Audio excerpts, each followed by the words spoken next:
Everybody to our regular council meeting for Monday, December 4th.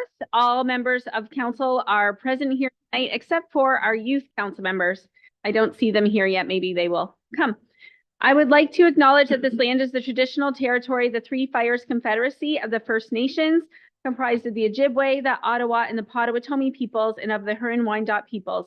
We value the significant historical and contemporary contributions of local and regional First Nations and of all the original peoples of Turtle Island who have been living and working on the land from time immemorial.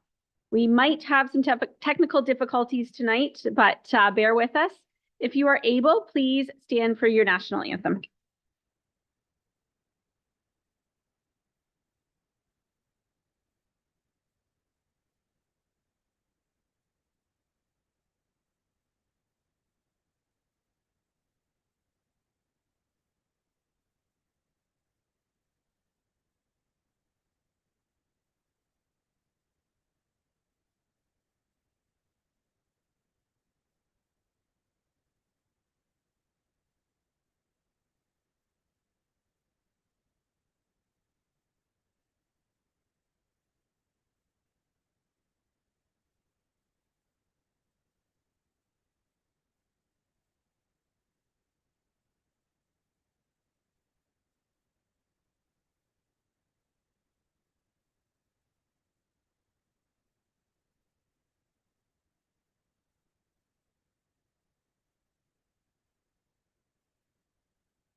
Go to Director Malin-Drucolo for a closed meeting report on December 4th. Mayor Bondi, through you, I can report that council met in closed session on December 4, 2023 at 5 p.m. as permitted to do so by the Municipal Act 2001 by way of Section 239(2)(c) to discuss a proposed or pending acquisition or disposal of land by the municipality or local board, and that is the extent of my report. Declarations of conflicts of interest from members of council this evening. Seeing none, I need a mover and a seconder to adopt the published agenda with an amendment to allow for Megan Irwin and Roland Charette to be delegates to 10.7 and to add an item under new business by Councillor McGuire-Blades. Looking for a mover and a seconder. Councillor Mady, Deputy Mayor Shepley, any questions to that? All in favor? And that is carried. Looking for a mover and a seconder to adopt the minutes from November 20th.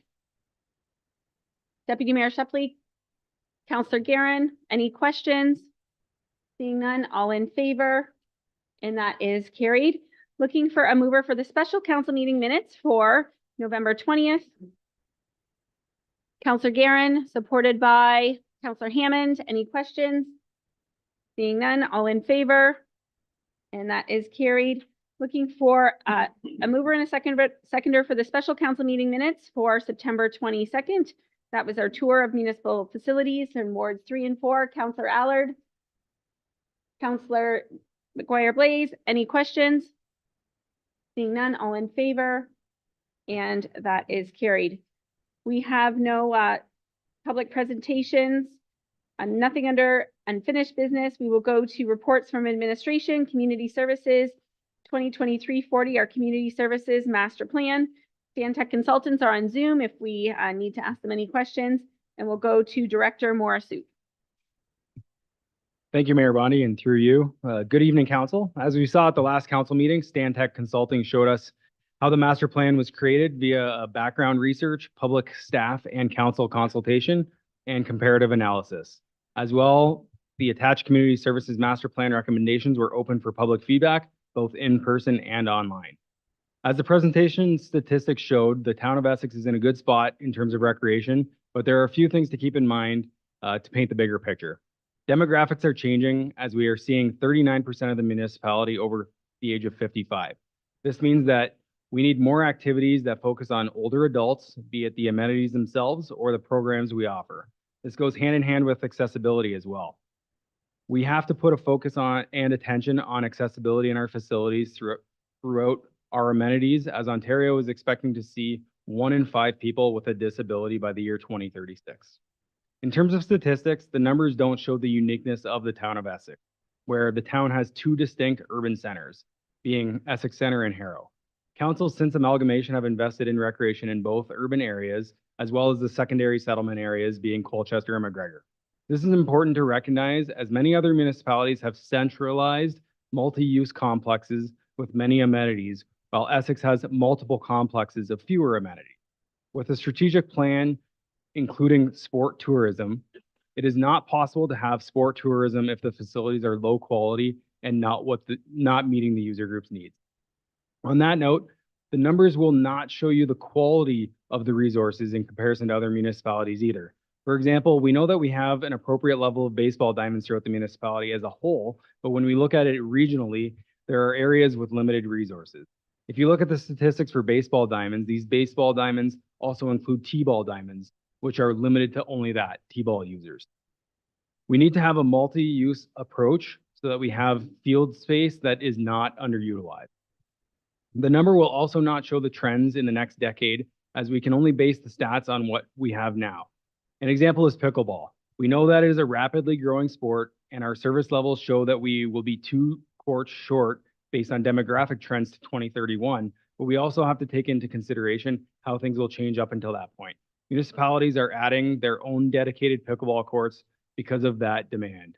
The number is only as good as the day it was measured. Lastly, our community has been part of a worldwide recovery from COVID-19 pandemic, and as I mentioned at the special council meeting, people are seeing more focused attention on recreation. There is more health conscious mindset and more focus on mental health. This plan will guide council and administration for the foreseeable future with recreational planning. With that being said, I'd like to open this time up to questions if anybody has any. Councillor McGuire, please. Thank you through the chair. This was a really thorough report, and a lot of time and effort went into it, and I want to thank you for that. I did have a couple of concerns when reading through it. So like you said, it doesn't paint the whole picture. So for example, it says, I can't remember the name, or the number, I thought I wrote it down, and I didn't.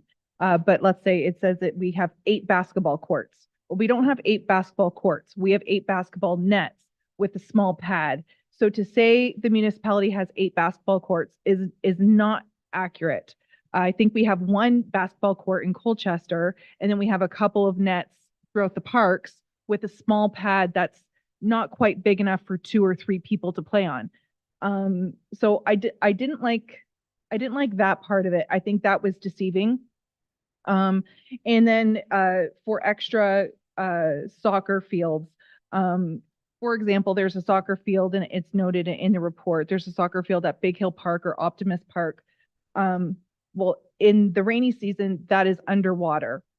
So it is not usable for most of the spring and early summer. So we do have these fields, but they do need work. So those things were deceiving. And I think the same thing is true of Hunter Park as well, that field that's back there in Hunter Park is usually underwater as well, making it useless for kids to play on. So in this, I do think we need more. We need to focus on the aging demographic. I also think we need to focus on our teens and young adolescents. Teens is the wrong word, young adolescents and young adults. Because we're seeing a little bit more graffiti, a little bit more damage to our parks and to our buildings. And I do truly believe that that's because these young adolescents, young adults don't have much to do. There's nothing really for them. So I would like to see a little bit more things, a bigger basketball court, a road hockey space, something for them to do other than really the skate park, which is, in my opinion, in Essex Center at least, the only thing that a young adolescent, young adult has to work with. So great report, but those are some of the things that I would like to see come to fruition. From members of council. Councillor Verbeek, and then we will look for direction to mover and a seconder to adopt the community services master plan.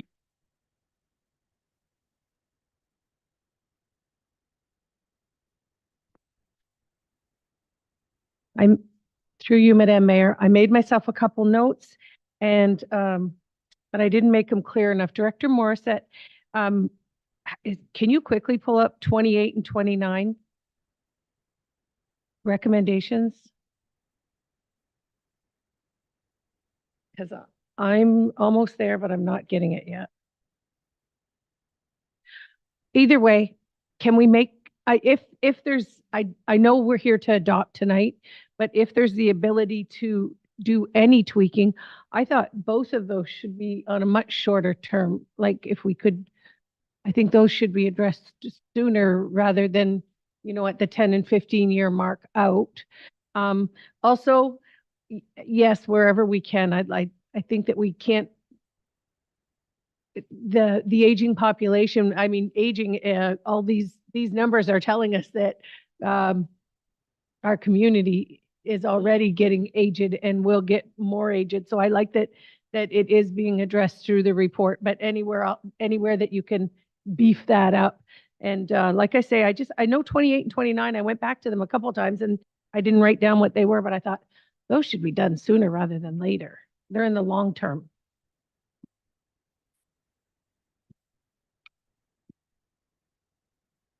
Through you, Mayor Bundy. So that is a fair point. One thing to keep in mind with the timelines though, is it doesn't mean that we're not going to do anything until that point in time.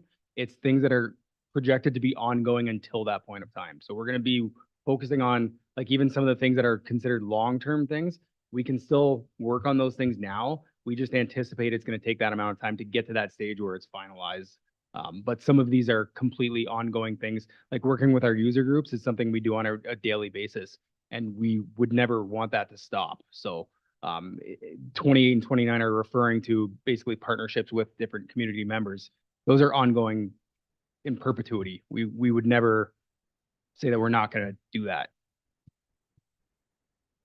Clarity. That's why I didn't understand why they were like hitting this 15-year mark. And I'm like, wait a minute, aren't we doing that now? And shouldn't we be improving on it? Garen. Thanks to the mayor.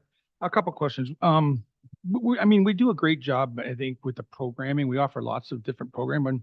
I'm not sure if we've tried in the past or if it's in the plans to up the road, but I think we're missing out on a lot of our youth and even our young adults having to go outside of the area to play in certain leagues, like whether it be slow pitch leagues or hockey leagues. I mean, if you don't get in say the Monday Night Men's League, or you don't know anybody in town that get on those teams, I'd like to see us find some arena space where we can run more town leagues, draft type leagues where you just enter X amount of dollars and people can play.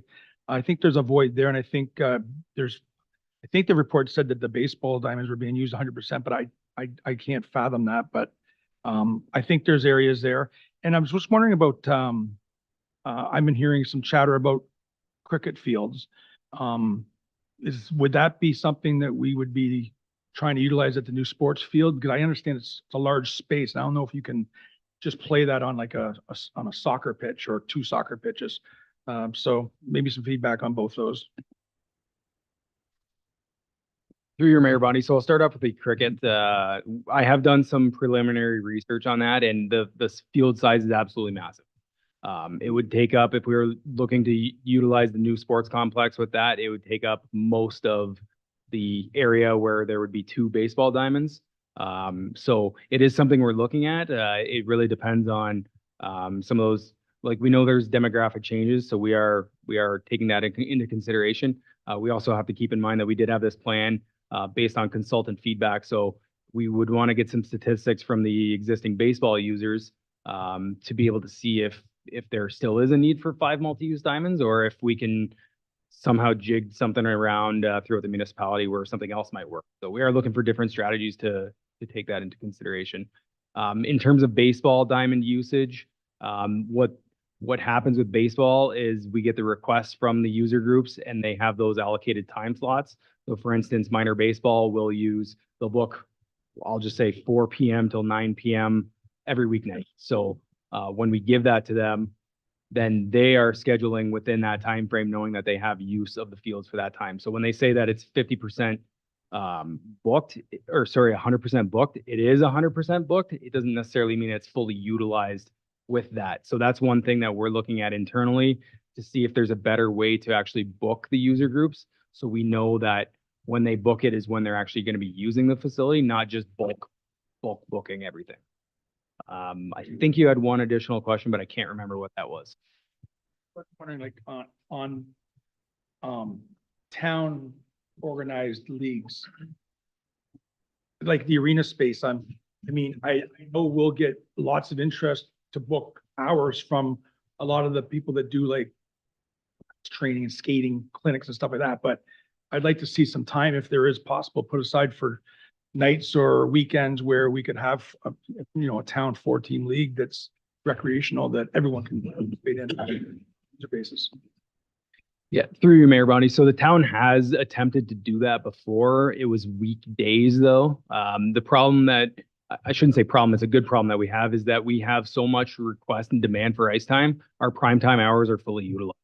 So we don't necessarily see times available for doing specific programs in that instance. But I do agree, and it did come out of the report, that we do need to have more focused attention on youth and teens, as well as senior programming, because we do a very good job on all the programming that we have, but specifically we do a fantastic job on the younger. So that did come out as part of the recommendations.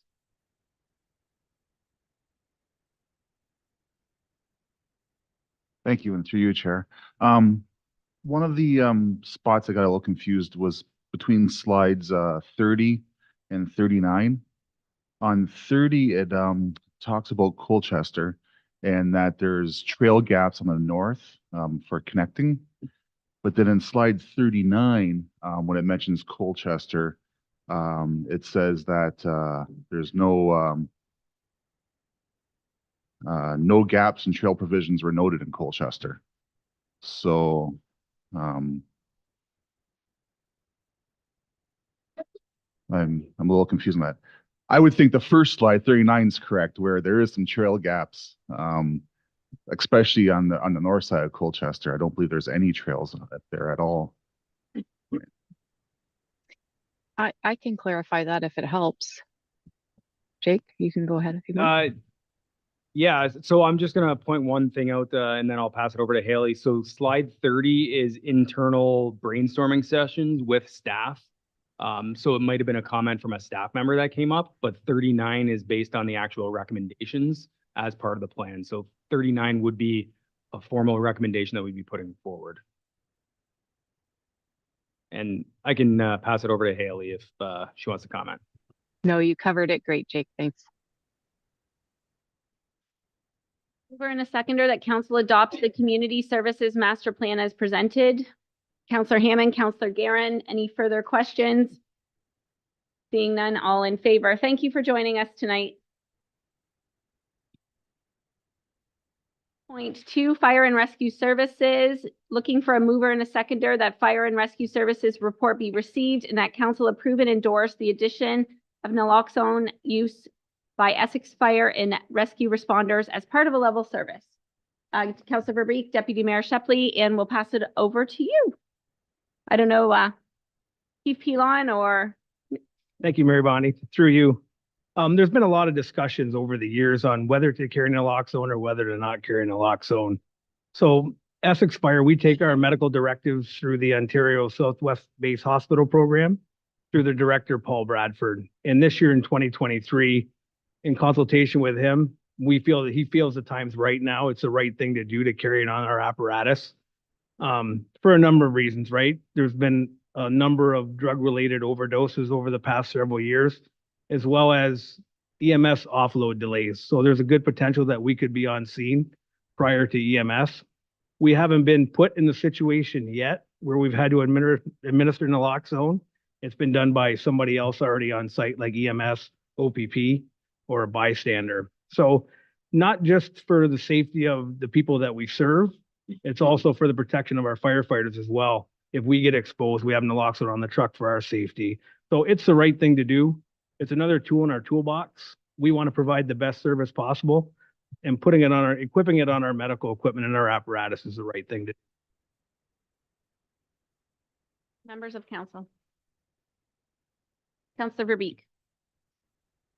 For you, Madam Mayor, I guess just a statement. I appreciate that you are willing to do that, and you're right, it is the right thing to do.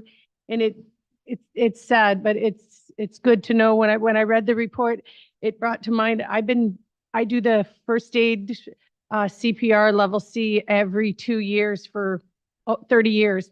And this was the very first time we had training on responding to overdoses and how to use naloxone. And they said it's because everybody in the community should know now. So I'm just glad you're willing to step up and take that on too.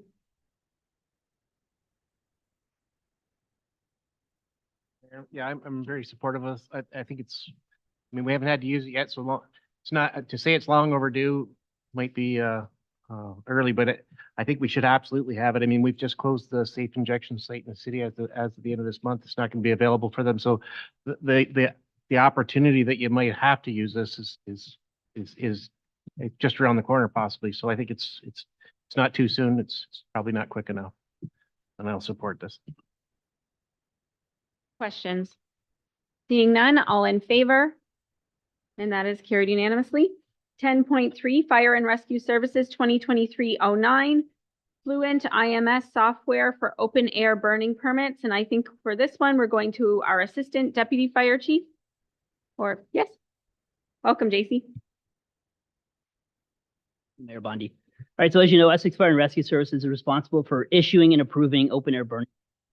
Essex Fire issues approximately 4,000 burn permits throughout the community each and every year. And that's to over 800 residents, and approximately 200 of those residents call the office and get their burn permits issued through us at the office. This new program will help us kind of alleviate that strain on our administrative assistant by alleviating those phone calls where they could call maybe once a year if they need help with the assistance of setting up their account. But after that, there's an automated phone line that they can call, and it automatically approves their burn permit through that process, or they can also do it online. So there's both ways to do it. We do have a short slideshow presentation, if we could bring that up, which will help kind of show what the program is going to look like.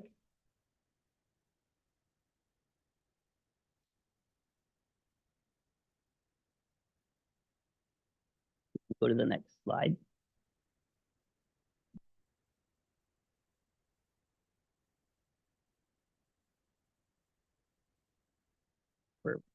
So here's just a brief overview of, it's called burnpermits.com, is what we're going to be looking to use, and that's through Fluent IMS.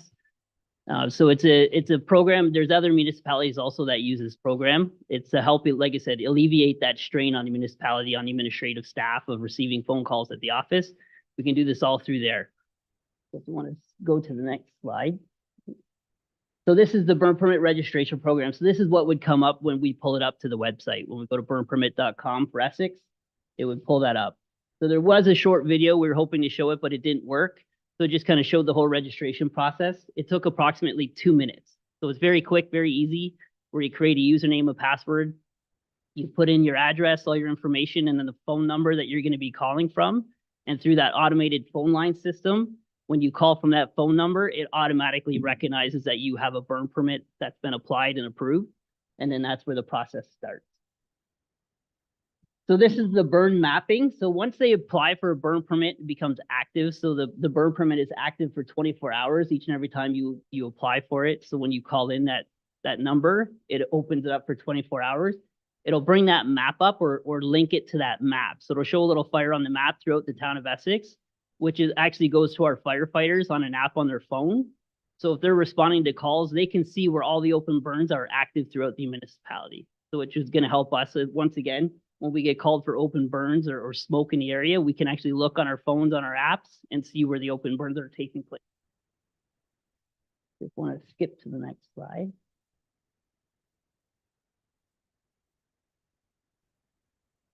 Just having some technical difficulties there. So this is a part of the program here too, is the risk level. So we can adjust this through fire administration. We can look at it like last year when we had the drought, we can adjust this risk level to say that the risk level is higher. And that's what you would see on the website. So each and every time you pull up the website, it would tell you the risk level. So we can adjust that daily, hourly, whenever we'd like to adjust that. If we feel the need to adjust that, we can adjust it. So anybody applying for a burn permit can see that and know that the risk level has changed. So the mass notification system. So that's where the alert process would come into play. So if we need to ban burns because of a drought, we can do that. So we can ban it, send out a mass notification to every single resident that has a burn permit to let them know that that burning is no longer allowed at this time. And then once that is done, we can also send another mass notification back out to let them know that now you're allowed to burn again.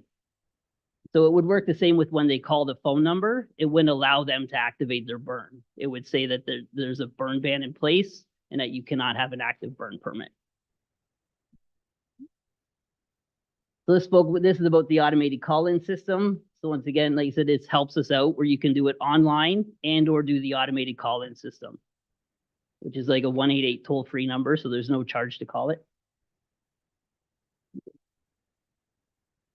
And then, so this once again speaks about zoning. So if we had a specific area that we needed to ban a burn in or restrict burning in a specific area, we can actually create a zone like right around, like say the urban center of Essex. If there was a reason that we couldn't have burns in that area, we could actually set that zone out and it would let everybody in that area know that they can't have an open burn or apply for a permit in that burn area. So that was it for the short presentation on that. Like I said, we're hoping to get this process started and looking to hopefully get it started by the end of the year through Mark Tortola, through our communications manager as well. Councillor Hammond. Madam Mayor, couple questions. So the burn permits, they're required municipality wide. There's no, just because you're from the county, you're not exempt from getting one, like in the rural areas. It's something, I mean, just a couple things. I think there's a lot of misconception out there that with our residents, that they think that, oh, I'm in the county, or in the rural area, I could go ahead and have a fire. And secondly, are you required to have a burn permit if you're using it to cook? Because that's another one I hear lots of times that, oh, I don't have to, I'm cooking a hot dog.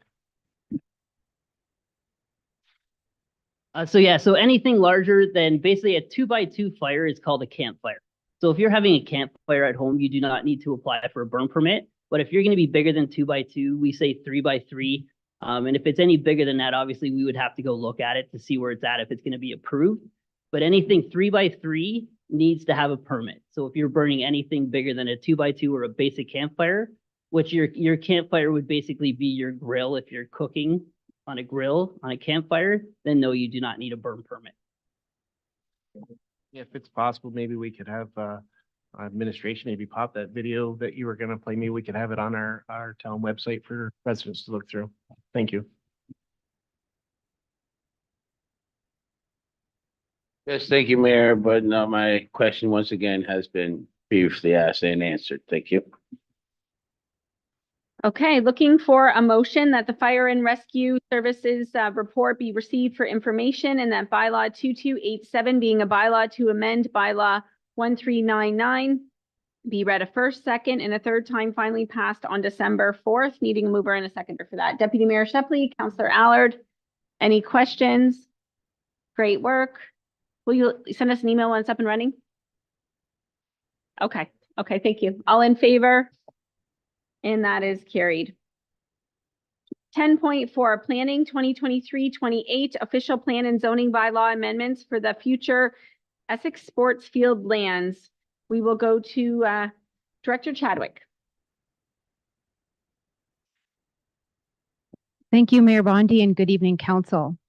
As you're all aware, the town of Essex is undertaking the development of the future Essex Sports Fields located on the other side of Highway 3 on the corner of North Malden Road and Battenside Road, which happens to be just outside one of our two primary settlement areas. Since both the county and the town will soon be adopting new official plans and new settlement areas, and since the town only moments ago adopted its new Parks and Recreation Master Plan, this is an appropriate time to initiate these amendments. Specifically, an amendment to the town's official plan and zoning bylaw are required to incorporate these lands in our settlement area, as well as to redesignate and rezone the lands from agricultural to parks and open space. This will allow for both public and private recreational uses and facilities. Although this project is quite multidisciplinary and touches several of our departments, this particular component is managed and being led by our Manager of Planning Services, Rita Jabour, who will walk you through the report and our recommendation to initiate the OPA and ZBA. Thank you. Thank you. And through you, Madam Mayor, thank you for that introduction, Director Chadwick. For council's reference, the location of the Essex Sports Field lands are identified on page 2 of your report. The town acquired the lands for the development of a large-scale sports complex to serve the recreational needs of the town and the region. It will include a variety of recreational uses such as soccer, baseball fields, play equipment, walking trails, and the associated washroom, parking facilities, and concession stands. While the town, as the landowner, can lease in the short or long term a portion of the property to a private individual or entity for a complementary municipal use, the official plan does not permit the property or any portion of it to be sold to a private party, for the development of the lands for anything other than agricultural uses, which is the present official plan and zoning bylaw designation for the lands. To do so, the town must undertake an amendment to the County of Essex and the Town of Essex official plan to incorporate the lands in the settlement area and to redesignate the lands from agricultural to parks and open space under the official plan for the Town of Essex. The parks and open space designation would allow for public and private recreational uses and facilities. A zoning bylaw amendment would then be required to place the lands in an appropriate zoning category, which would allow recreational facilities owned by public and private entities to support future land conveyances and development for future recreational purposes by those private entities. Town of Essex Planning Services has consulted with the Manager of Planning Services at the County of Essex, who is the approval authority for any amendments to the county official plan and the Town of Essex official plan. She has since provided her support on the amendments. In order to facilitate the amendments, a public meeting must now be held prior to adoption of the amendments to obtain comments from the public and from those prescribed agencies. The purpose of this report is therefore to seek council's direction and resolution to host a public meeting to receive public comments on the proposed amendments. The public meeting via a special council meeting has been tentatively scheduled for Monday, January 15th at 5 p.m. Following council's direction tonight, a public notice will be prepared and mailed to all property owners within 120 meters of the subject lands and will be published in the local newspapers, the Essex Free Press and the Harrow News, and will be posted on the Town of Essex website and on other social media pages. A draft of the official plan policies and zoning bylaw regulations will be presented at the public meeting for comment from members of the public, agencies, and council. I'm here tonight to answer any questions about the official plan and zoning amendment process, and I'm also supported by Director Morissette and Director Chadwick, as well as Director Gerard, for any questions related to the recreational activities or the infrastructure to support the development of the lands. Thank you. I would like to get the motion on the table and then we can discuss it. So needing a mover and a seconder, that planning report 2023-28 be received and that council direct administration to host a special council meeting on January 15th to receive public comments on amendments to the official plan zoning bylaw 1037 for the vacant lands located on the corner of North Malden Road and Batten Side Road. Needing a mover and a seconder. Councillor Guerin, Councillor Hammond, and comments to the motion. All in favor? You did such a great job. We have no questions. Thank you. 10.5, Planning 2023-27, reduction of performance securities for Phase 1 and 5 of Essex Town Center Residential Subdivision Ward 1. Needing a mover and a seconder that Planning Report 2023-27 be received and that performance securities on file for Phase 1 and Phase 5 of Essex Town Center Residential Subdivision be reduced to 1.5 million and some change. Needing a mover and a seconder, and then we can speak to it. Councillor McGuire Blaze, supported by Councillor Mady. Any questions? Seeing none, all in favor? And that is carried. Development Services 2023-06, unclaimed building permit indemnity deposits, that Development Services report be received and that bylaw 2286 be read a first, second, and third time and finally passed on December 4th. And we'll get a mover and a seconder, and then we will go to Director Chadwick, I believe. Deputy Mayor Shepley, supported by Councillor Mady and Director Chadwick. Thank you, Mayor Bondi. So this report here allows us to essentially clean up some matters that we have uncovered over the past couple of years. So under the town's council-approved fees and charges bylaw, we were able back in 2021 to identify that the town, after a 5-year limitation period, would be able to claim any unclaimed building deposits as a part of a building permit. And what that would do is essentially to say, you know, throughout your 5-year process, if there are no damages to municipal infrastructure or roads, we would release the indemnity deposit. But there have been times over the past couple of decades where the deposits have been unclaimed. And so what we discovered was that we actually did not have the authority to claim those deposits that remain unclaimed. So what this report will allow us to do, anything prior to July of 2021, we will be issuing notice in both Harrow and Essex newspapers to provide, to allow property owners and contractors 3 months essentially to give us a call. We will go through the records for the past 20 years or so and either obtain a final inspection, for example, if it's maybe an open permit or if it's something that didn't receive a final inspection. And then we would either return the indemnity deposit or retain it depending on the matter. Thank you. How are our technical difficulties? We're okay? Touch and go. Okay. Any questions or comments from members of council? Thank you for looking into this. All in favor? And that is carried. 10.7, Infrastructure Services 2023-06.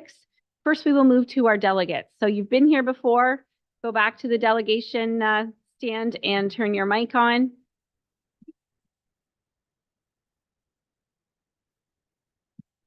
Minutes? Yeah, they're both. And you have 10 minutes.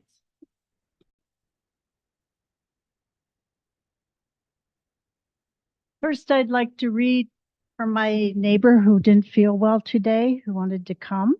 Her name is Alice Pigeon. She's been to the last 2, and she lives at 114 Washington Court, Harrow, Belcrest Beach 1. I would like to make comments on what I consider unfair aspects of bylaw 2219. With the 12-foot restriction to allow parking, most of my very small yard on Belcrest Beach 1 would be swallowed up. 2 trees I planted 25 years ago would have to go. They cool my house in summer and protect it from winds in winter, and I love them. My air conditioning bill would definitely go up. I could have more water accumulating in my small yard next to my foundation. For those with small lots and low incomes who have lived on beaches for many years, this is discrimination. The bylaw means little for well-to-do homeowners with acre-sized yards or bigger, but could destroy many small yards in the beaches neighborhood along with other small neighborhoods. Please consider a smaller parking allotment and also an appeal process for those who have planted and taken care of their yards for years. That's from Alice. My remarks, councilors, administration, Madam Mayor, and audience. I would like to applaud all the hard work the infrastructure director, Kevin Gerard, did in changing this bylaw and making it more environmentally and homeowner friendly. I do, however, see a few glaring problems that could be improved. The 12-foot parking allowance requiring 4-inch plants is excessive. Cars do not require this amount of space to parallel park, even along our small roads. 6 feet should allow them to park if need be. I do think it is asking a lot of homeowners to provide public parking in what was formerly used as yard space. And for some small houses on our beach lot, will have strangers parking a few feet from front porches and doors. An amendment shortening this to 6 feet would improve the bylaw and preserve the quality of life with those with small yards. I would also like to make a case for appeal process, something not addressed so far.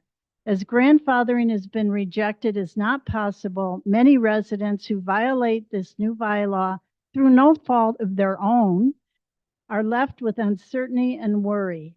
There was no permit process or landscaping restrictions in the former bylaw 135, nominally a driveway bylaw. If grandfathering can't be considered, there should be some appeal process where residents can show their plantings are not a threat to public safety and can be preserved. This would give residents assurance the town appreciates their work and care to maintain the road allowance. Thank you.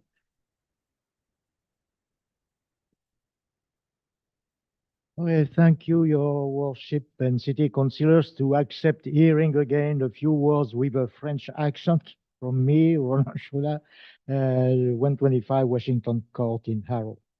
I am too happy to see the new policy manual allowing some responsible landscaping on highways, but I would suggest to remove both the loose stones, the mulch, and the artificial turf from the list of what requires a permit.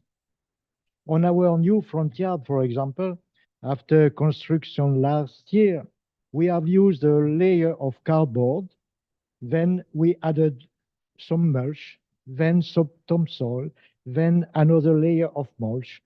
All this in order to be able to simply walk on our front yard and to improve the poor soil we got. This lasagna type of soil treatment started to allow planting native plants, which will slowly develop onto the mulch area remaining between them until it disappears in the years to come. So where does a permit should apply on this process, I wonder.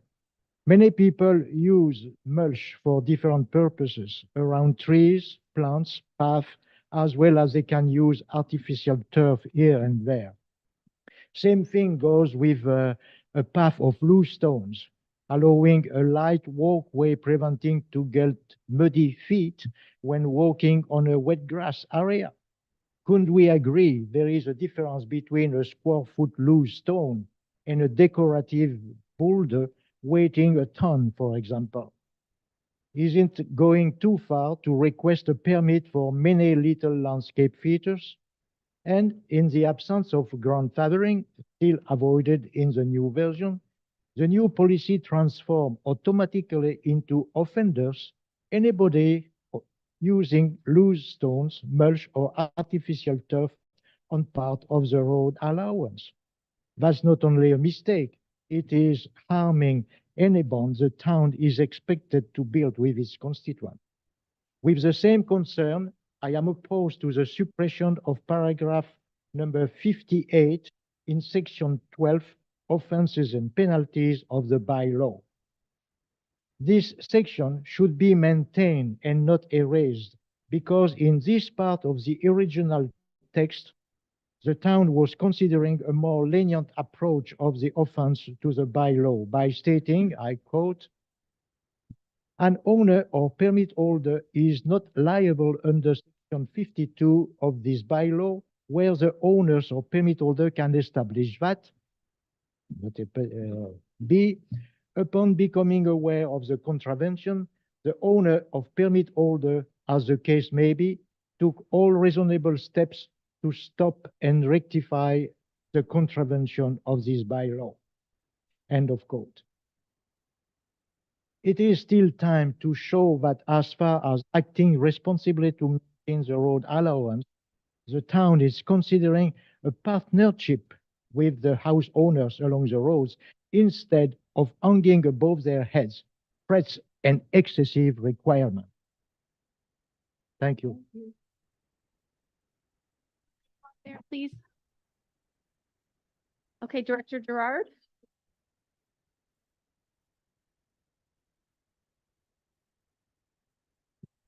So on October 16th, council directed administration to do a few things. One was to define grass. Another was to allow for plantings within the right of way of no taller than 3 feet within a certain distance of the property line. And to have administration revise paragraph 6 of the proposed bylaw to include a policy to allow landscaping in the right of way. After consulting with the town's bylaw department, legal team, and insurance company, we're presenting the revised bylaw and policy before you tonight. Some key changes from the bylaw are the inclusion of the definition of turf grass, which means ground cover of various perennial grasses grown for lawns of type, of type that forms a dense uniform turf if mown.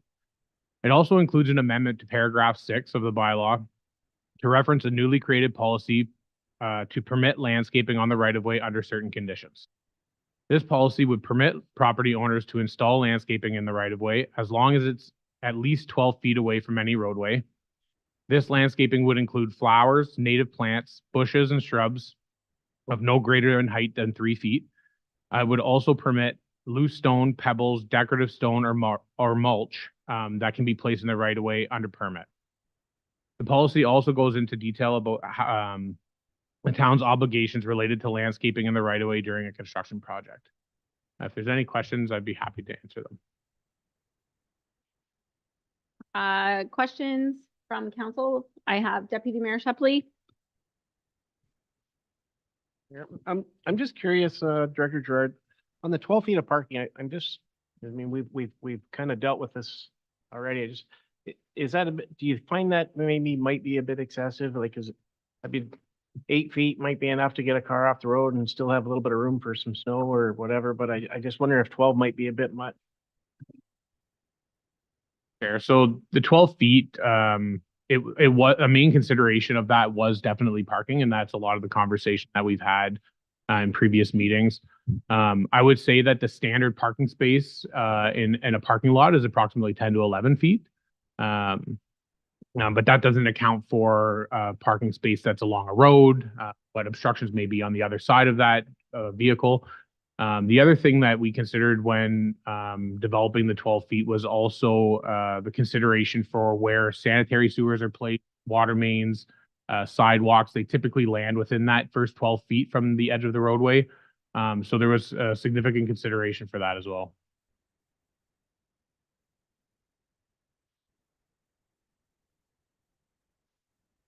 Yeah, through you, Mayor. To Mr. Gerard there. The census I'm getting here is basically we're not imposing this bylaw to hold our residents to a strict rule of what they can and cannot do with their front yards, but more or less to protect the town from extra costs from ultimately having to remove and then replace these anemones through infrastructure improvements or whatever they may be. I think maybe we're trying to look at this as it's brick and mortar, and that it's not adjustable through cognitive interpretation rather than saying that this is cut and dried. I think we're imposing more of a guideline as to what our position wants to be as far as our front yards and what they're going to be in the future.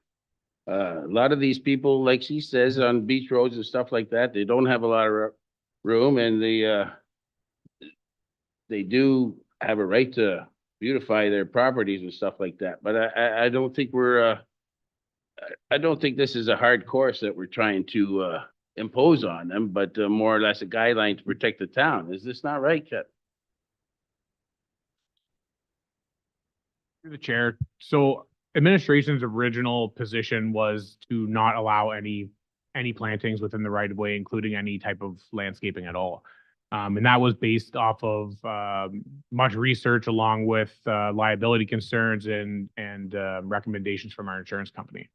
However, understanding the uniqueness of the town of Essex and wanting to become more environmentally friendly, the council directed administration to create a policy and amend the bylaw to include more environmentally friendly aspects to allow plantings within the town's right of way. So the intent here is that the original bylaw does not permit any landscaping within the right of way. However, this bylaw provides some leniency in terms of that by specifying specific areas in the right of way in which you could plant plantings or do landscaping under certain conditions. So you can't place it within 1 foot of a sidewalk. It has to be at least 12 feet away from the road. It can't be any higher than 3 feet in height. Trees specifically don't fall under this policy. However, like the landscaping as identified in the policy would. So the intent would not be to put residents or homeowners or business owners in a position where they're handcuffed, because the current bylaw does not permit it now. So any landscaping that would fall within the parameters of this new policy would put residents and homeowners into compliance if they're within that specified distance. So I do believe from an administrative point of view that is probably going to bring more people into compliance, and it's likely not going to put people out of compliance because those people are already out of compliance. Does that make sense?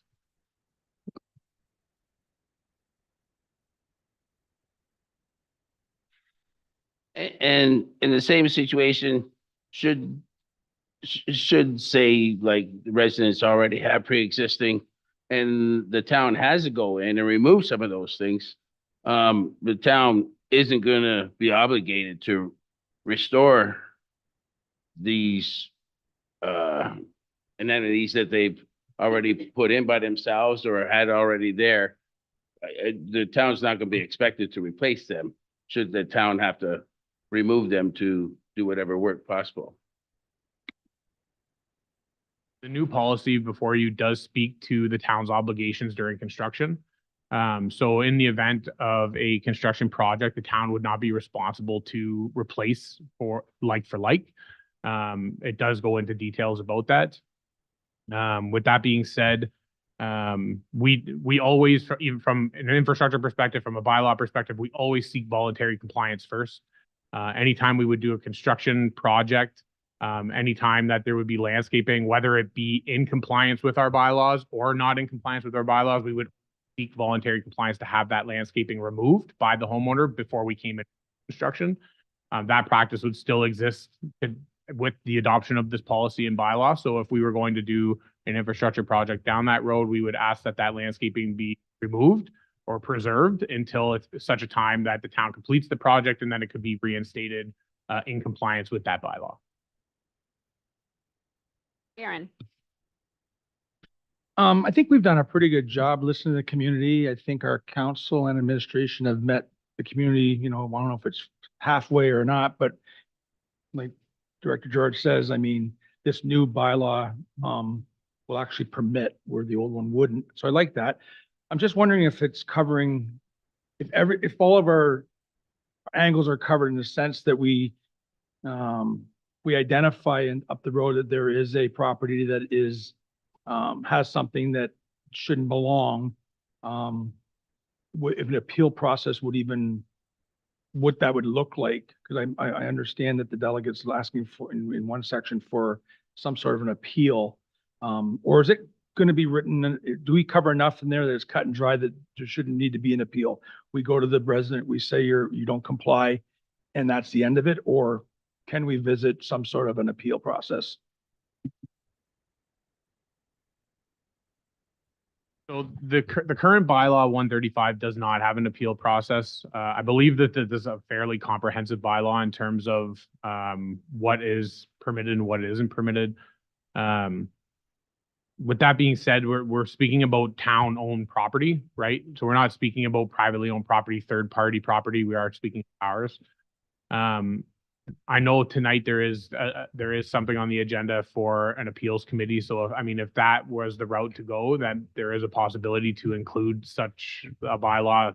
Would need provisions to allow that, but I'll pass it over to Director Malangicola there to speak to that.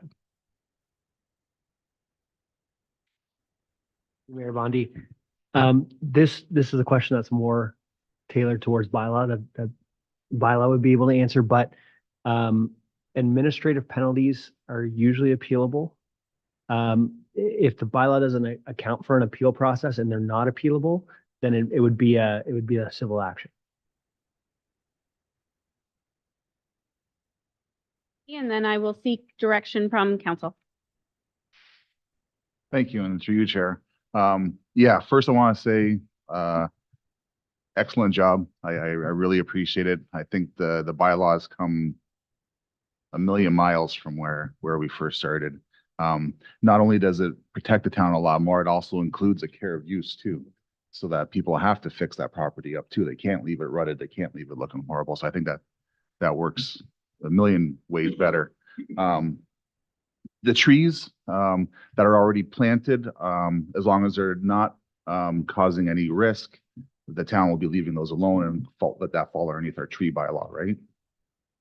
And then the 12 feet. The 12 feet is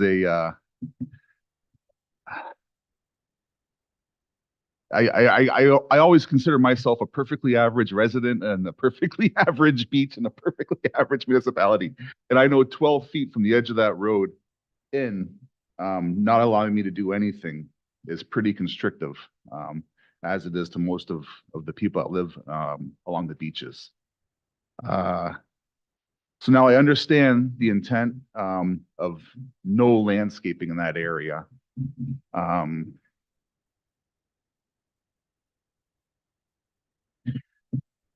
In the future, I guess would be, would there be a way that we can have a special permit for that area or something? Not in this bylaw, but in the future. Is that a possibility? So the 12 feet is a detail pulled directly from the policy, not the bylaw. So they both require separate approvals from council. So council would have to pass the bylaw with 3 readings. The policy would be adopted by resolution.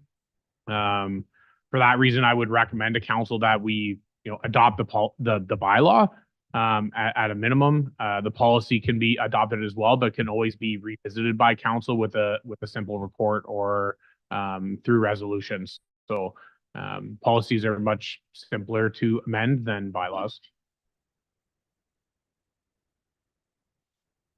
Further? All done? Okay. Looking for a mover and a seconder. We'll get it on the table, and then that infrastructure services report be received and that council adopts the policy attached landscaping on a highway, and that bylaw 2219 being a bylaw to provide for the protection and regulation of highways in the town of Essex be read a third time and finally passed on December 4th. So needing a mover and a seconder for that, or a mover and a seconder for something else. Deputy Mayor Shepley? You can move the motion with the amendment to the parking restriction only, not necessarily the other part, but reduce that parking restriction to 8 feet from the road. I wonder if that would be an appetite that we would be able to move forward with at all. Okay, that's moved by Deputy Mayor Shepley and supported by Councilor Verbeek. Any comments on the 8 feet? Councilor Hammond, Mean that we're not passing the bylaw tonight if we adopt that amendment? I believe we're adopting the bylaw as amended with 8 feet.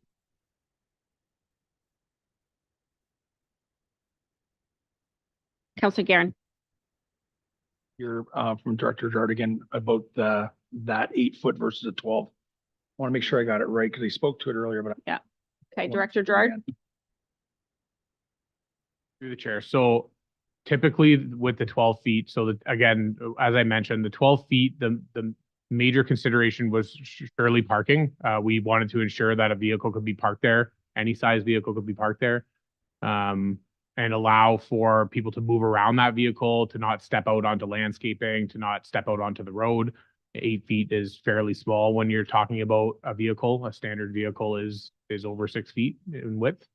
So I would recommend against the 8 feet. That's the other consideration that we take into account as well was most of the infrastructure in our standard allowance, the sanitary sewer, water main, fire hydrant, and sidewalk typically fall within that 12 feet.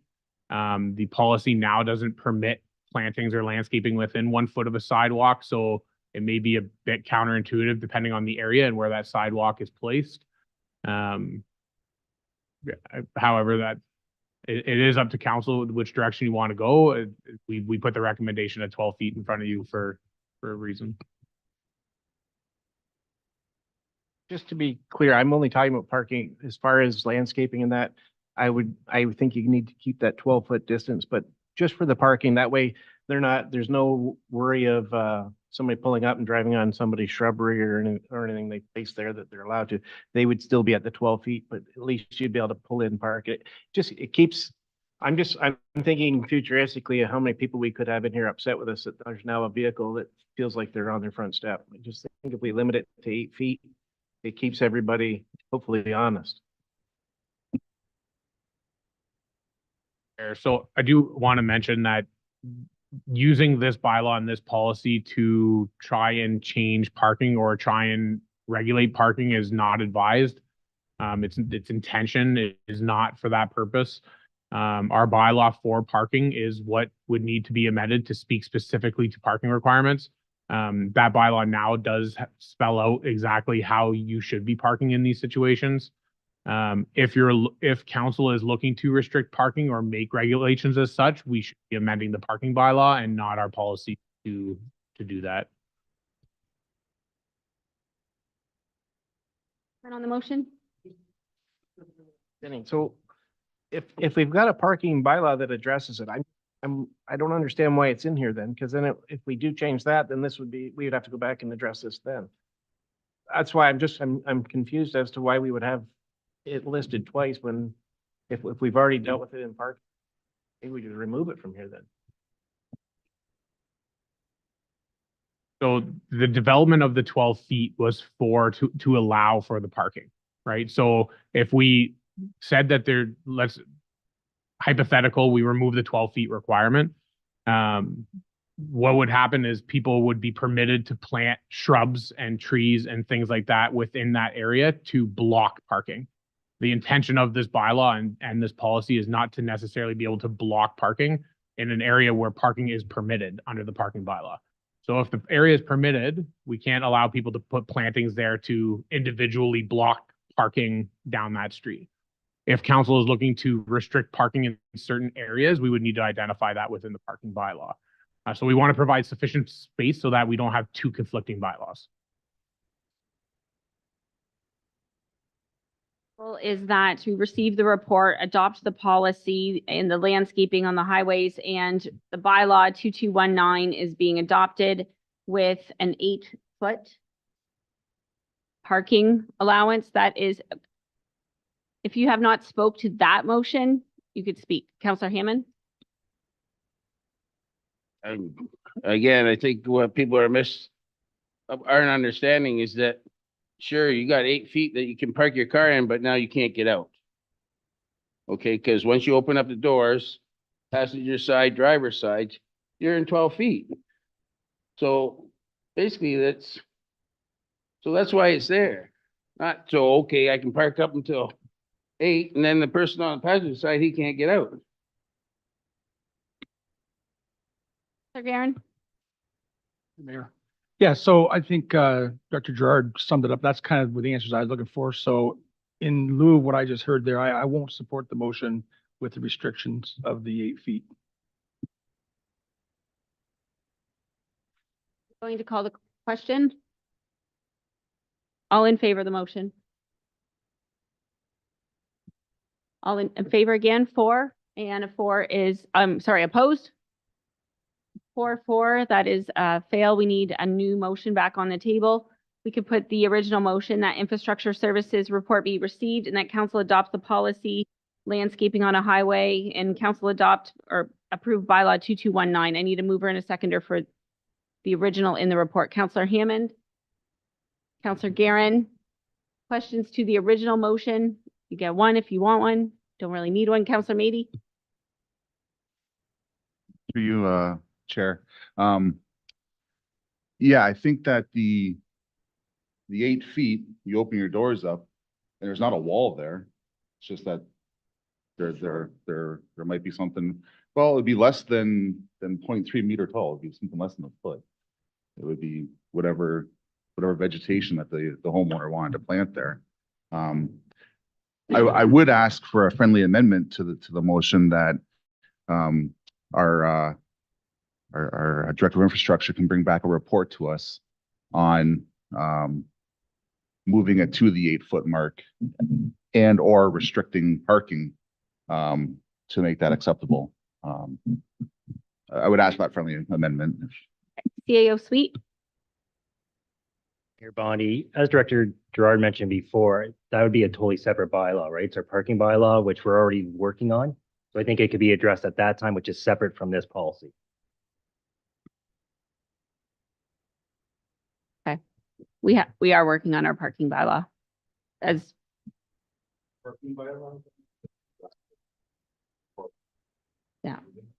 Yeah, because we had a delegate at the last meeting that we wanted to look at our parking bylaw. Okay, everybody knows the motion. It is the one on the agenda. All in favor? Opposed? And that is carried. Thank you for coming out. 10.8 Office of the CAO 2023-05, New Regional Police Service Board. Needing a mover and a seconder that the Office of the CAO report be received and that council appoint Mayor Sherry Bondi to the Town of Essex Council Representative on the new Regional Essex County Police Service Board, the North Board. Needing a mover and a seconder. Moved by Deputy Mayor Shepley, supported by Councillor Garen, and we'll go to CAO Suite. And just quickly for council, as a quick update from the report. So the Community Safety and Policing Act takes effect 2024. And part of that was mandated the amalgamation of local police service boards. So with that, all the representatives that have OPP in Essex County sent to the province asking instead of having one local police service board, that we'd have 2. We've had confirmation that they agreed to do that. So there'd be 2 police service boards. As the document in your in the council report, there'd be an Essex County North, which would include Tecumseh, Lakeshore, and Essex, and Essex County South, which is Leamington, Kingsville, Pelee Island, and Caldwell Nations. So based on that, they're anticipating this to come in effect the spring of 2024. To start the process, we would have 3 municipal reps from each municipality. So for the town of Essex, as in the past, we're looking at designate our mayor as a town rep. That's the report. Any questions, I'll be glad to answer them.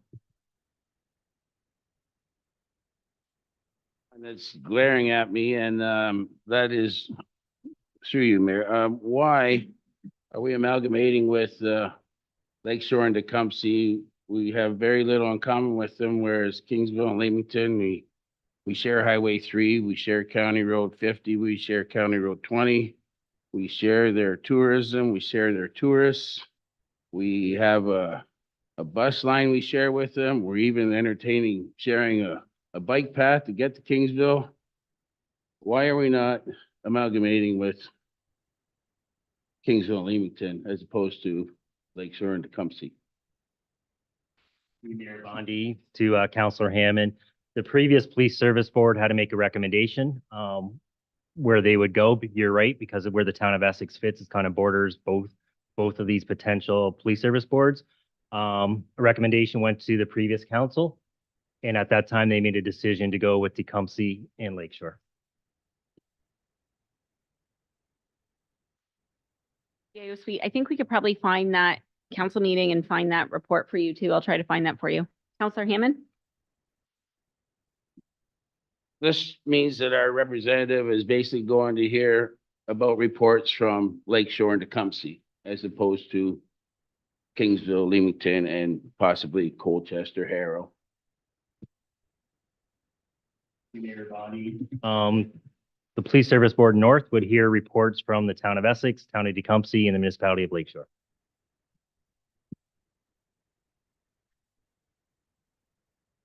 Through you, Madam Mayor Bondi.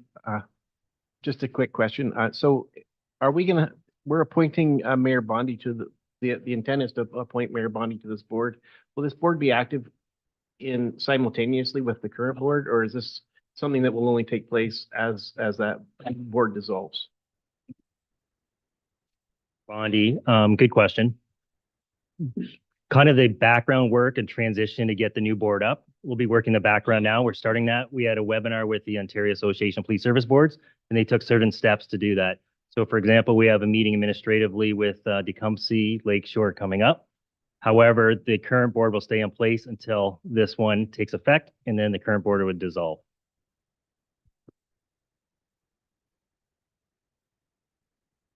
You, Madam Mayor. I share my colleagues' concern living just about as far south as you can get in Canada.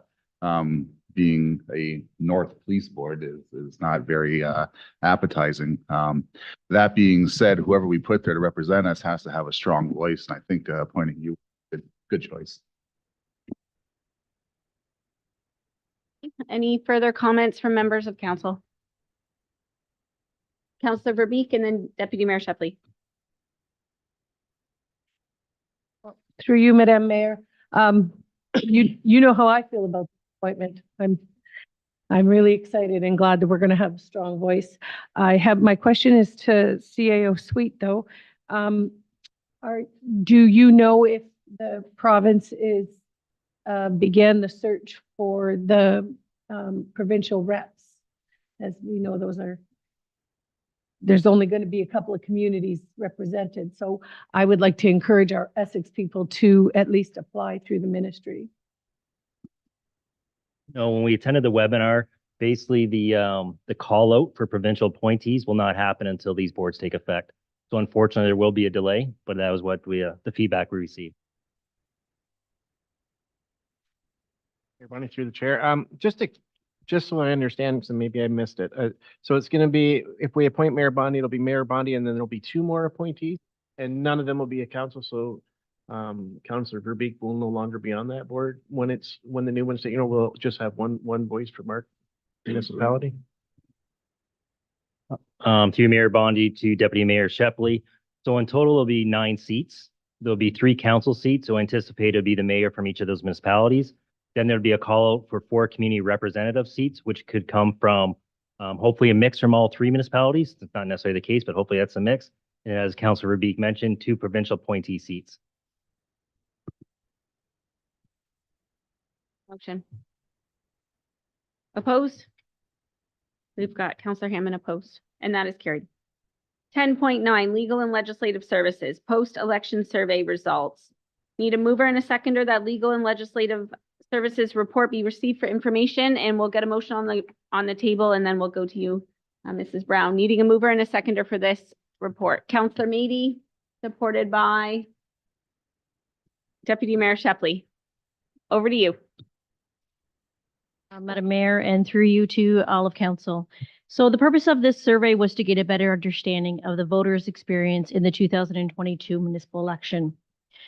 I have to note that there was only 80 responses to this, which represents 0.5% of our eligible electors. So please keep that in mind when looking through these reports, or through my report.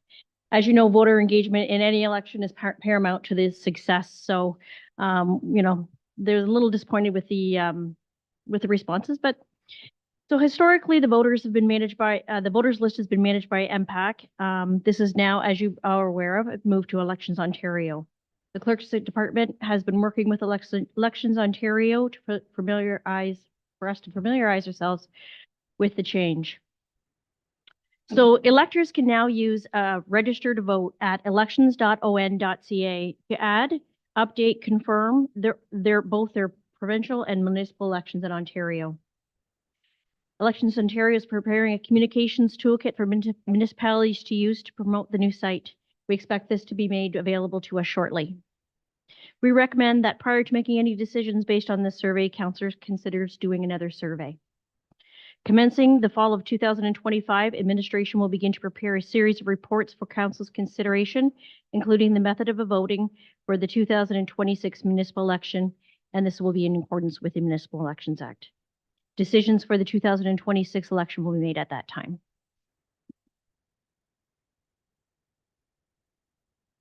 Thank you, Shelley. One thing that I noticed in the report is that the amount of eligible voters had a really sharp jump from 2018 to 2022, where in 2014 to 2018, we actually decreased by 35 voters. And the growth from 2010 to 2014 was only 26. So I know it says, you know, we had a really a low voter turnout. We also had 1,600 more voters registered. So I'm wondering if this election brought out more people to get registered and we didn't take off some of the voters that are no longer eligible. So that was just something that really stood out. That's a huge increase in the amount of voters if you go year to year. Questions, comments from members of council? Deputy Mayor Shepley. I mean, I really hope we look at internet voting in the next election. I really think that would be a big help to us. Hopefully boost these numbers up a little bit. And that's all I have to say. Good report otherwise. Councillor Mady. Madam Mayor, did I hear you correctly that part of the recommendation would be to host another survey before the election? When we do, echoing on Deputy Mayor Shepley's comment there, I'm aware that other municipalities close to us had online voting and they had less of a turnout than we did. I believe almost 29%. I don't know if online voting is the welcoming saving grace that it can be. So when we're doing that survey, maybe we could look at areas that had the highest percentage come out and see what they did. And Mayor, to Councillor Mady, yes, absolutely. We would consider everything. One thing I will note, though, some of the local other municipalities, we would look to see who has, elections like similar to our Ward 2, where they had, there was no one to vote for, right? So we would look at those two and we would consider all factors and we would bring that to you ahead of time for consideration. So a couple of things I took from it was the ward representation. I thought it was pretty low in a couple of the wards. And knowing that maybe going into next term of council, hopefully we can identify them and get the message out to those wards, but also the demographic of the voter. I mean, the age 18 to 29, only 4%, and 30 to 39, 6%. But really between the age of 18 to 39, it's like an I don't care factor. So if we could do something to reach that demographic and get some more, and I think whether it's a hybrid or not, I think you got to get to those voters and get the message out there that their vote counts and it's important.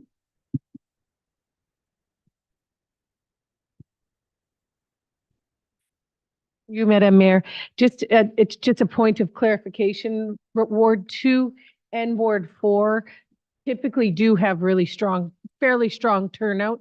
There just wasn't a race in either, so. Favor. And that is carried. 1010, legal and legislative services, fees for civil marriage officiants. Recommended action, I need a mover and a seconder. that legal and legislative services report be received and that civil marriage officiants be permitted to charge $400 per marriage ceremony with 68 cents per kilometer for 2024, and that the mileage rate charged be amended yearly to reflect the amount based on automobile allowance rate set by the Government of Canada. Needing a mover and a seconder on that. Councillor Allard, Councillor Verbeek, any questions? You want to get married, come to the town of Essex. All in favor? And that is carried. 1011, Finance and Business Services, 2023-10, that Finance and Business Services be received and that the following three schedules be revised effective January 1st.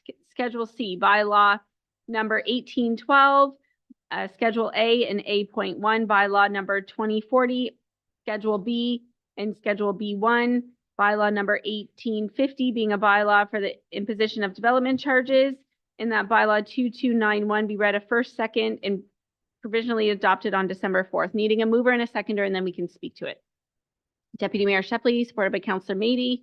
Any comments from members of council? Councillor Verbeek. Through you, Madam Mayor, I guess just a comment about on bullet point number 2. It takes into account the fees for our short-term rentals, and I'd like to see us at one point when it's appropriate have a conversation about increasing those fees.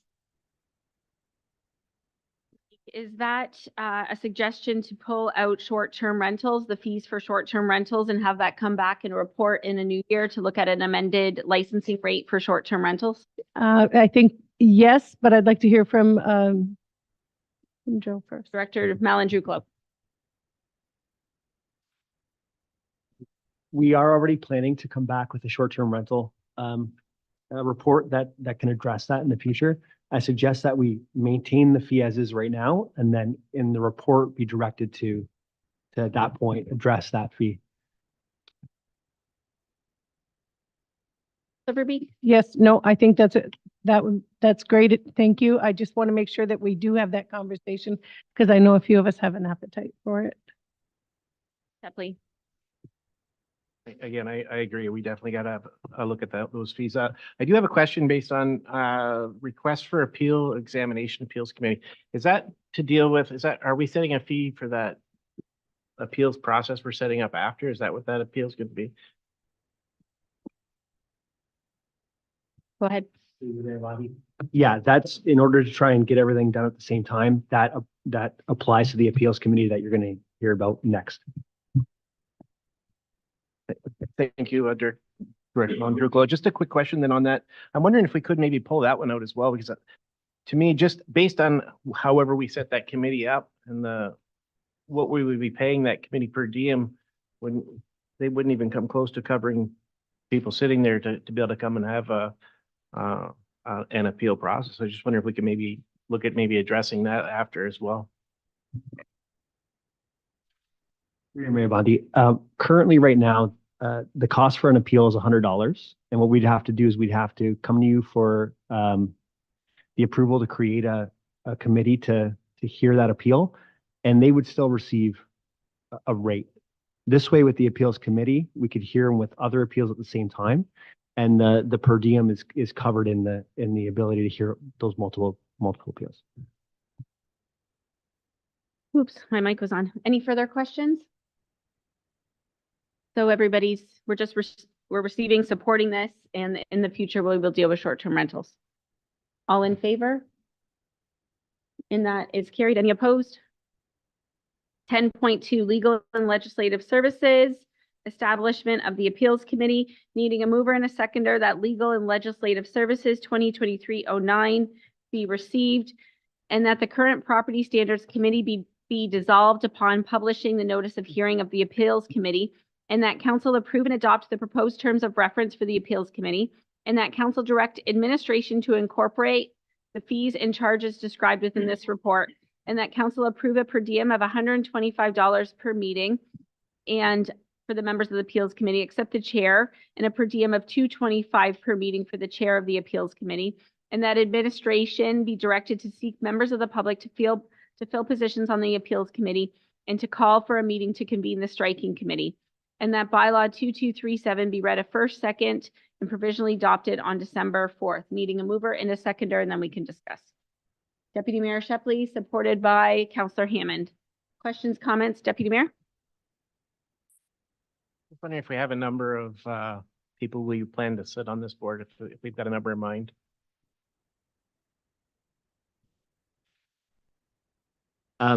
There's 5 people to sit on the board, one of whom's the chair. The chair will always need to be there because the chair has specialized knowledge that will allow the chair to make binding, if there's any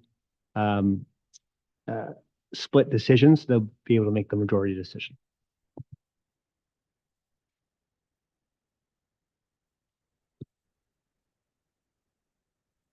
I'm just wondering if, like I noticed the scenarios as far as members of the committee.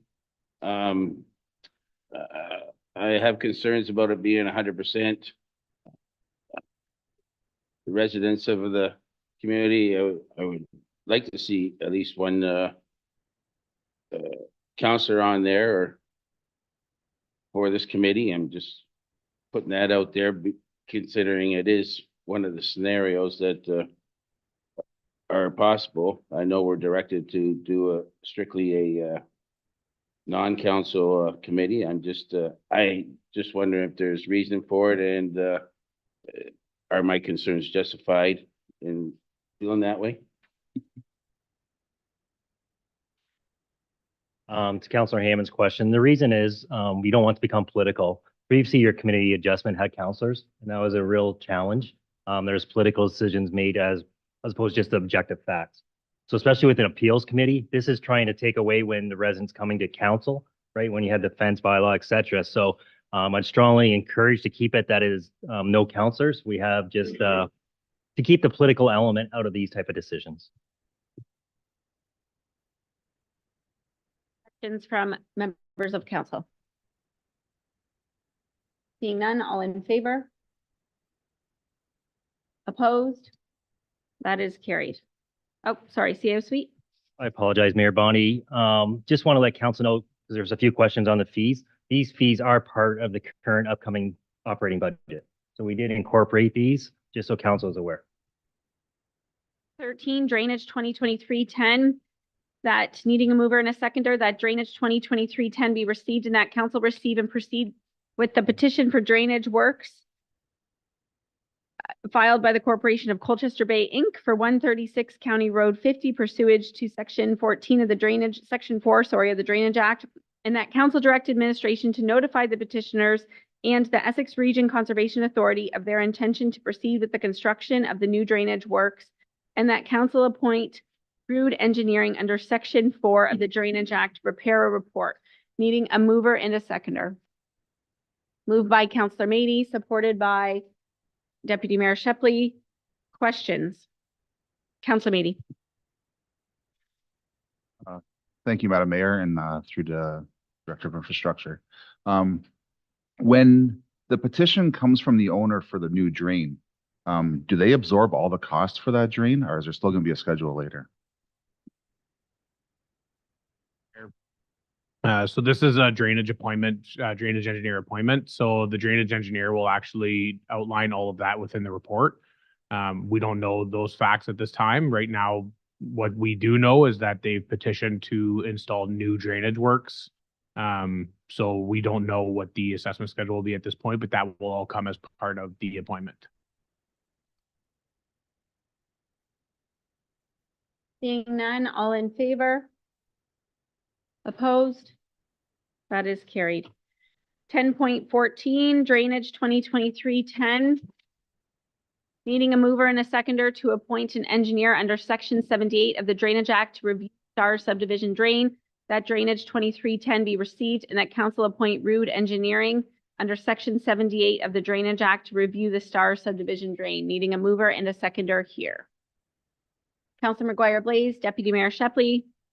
Any questions on this one? All in favor? That is carried and opposed. 10.15, drainage 2023-09. Needing a mover and a seconder to appoint an engineer under Section 78 of the Drainage Act for a new crossing of the West Town Line Drain. That drainage 2023-09 be received, and that council is of the opinion that the activity meets the criteria of Section 78 to appoint Rude Engineering Incorporated under the Drainage Act to provide proposed minor improvements to a new crossing of the West Town Line Drain. Needing a mover and a seconder. Deputy Mayor Shepley, Councillor Allard. Any questions to this? Councillor Verbeek, and then. Madam Mayor, I guess I have a few. First, so is this at 13 and Walker at that end of the West Drain? Like it shows the map of the drain runs all the way to from 13 to the park along Walker. So where is the crossing? And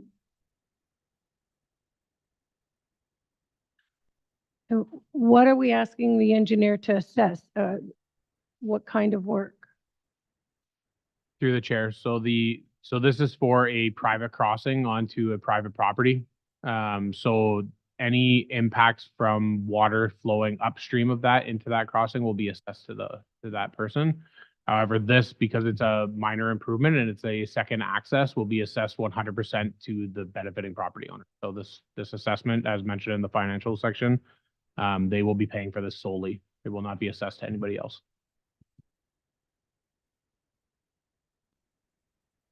Councillor Nady has you want to follow up, Councillor Verbeek, and then we'll go. It's just clarity. I just had concern because it feeds into Sucker Creek, right? And we've learned over the last several years from residents that we need to get Sucker Creek on the other side of Walker Road draining faster. To help with that little piece of drainage in there. I know we've cleared it several times just in my term on council.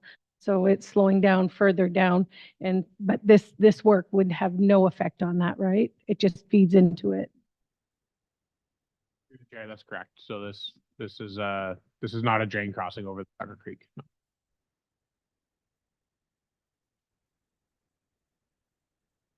Thank you, and through you, Chair.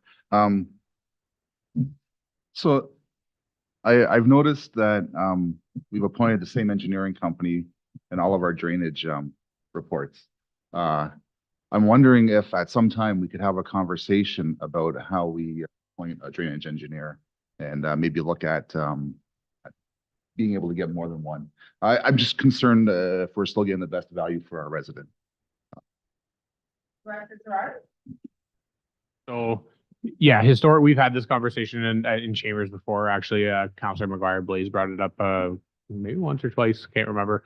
But yeah, traditionally the town has used Rude Engineering as its appointed consultant for drainage works.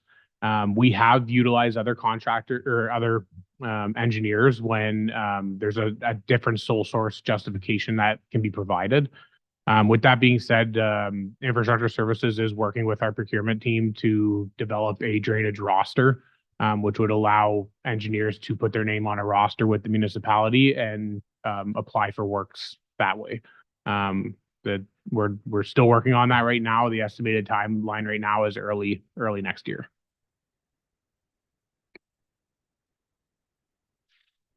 You, Chair. Excellent news. I'm glad to hear it's in the works and that in the beginning of the year, we're going to have some options maybe. Also, if we're talking about procurement, then maybe we could look at even when we get a line item back where if we're looking to buy a snowplow and we only get one that comes back, maybe what we asked for or maybe how we're looking for it is wrong. You know, I would like to see 2 or 3 items back before we make a decision on purchasing one, just to see what's out there. If we're only asking for one or only getting one back, maybe there's a problem in what we're doing. Thanks. All in favor? And that is carried. We have no reports from our youth members tonight. We will go to our deputy mayor for county council update, and then we'll need a mover and a seconder to receive the minutes from November 1st. The report tonight, based on the way the meetings ran last month, county came before the town of Essex, so my reports were always falling behind, so I would just be repeating last week's. A mover and a seconder that the County of Essex regular council meetings listed in agenda item 12.1 be received. Counselor Garin, Counselor Mady, any questions? All in favor? That is carried. Correspondence 13.1. Needing a mover and a seconder to receive all the correspondence in agenda item 13.1, and we're indicated to share information, and then we can also pull other items out. We also have 13.1.10 added, and that is the addendum item, which was the letter from the town of Kingsville regarding level of service on ELK. So that is on our website as well. Moved by Deputy Mayor Shepley, supported by Councillor Allard. All in favor?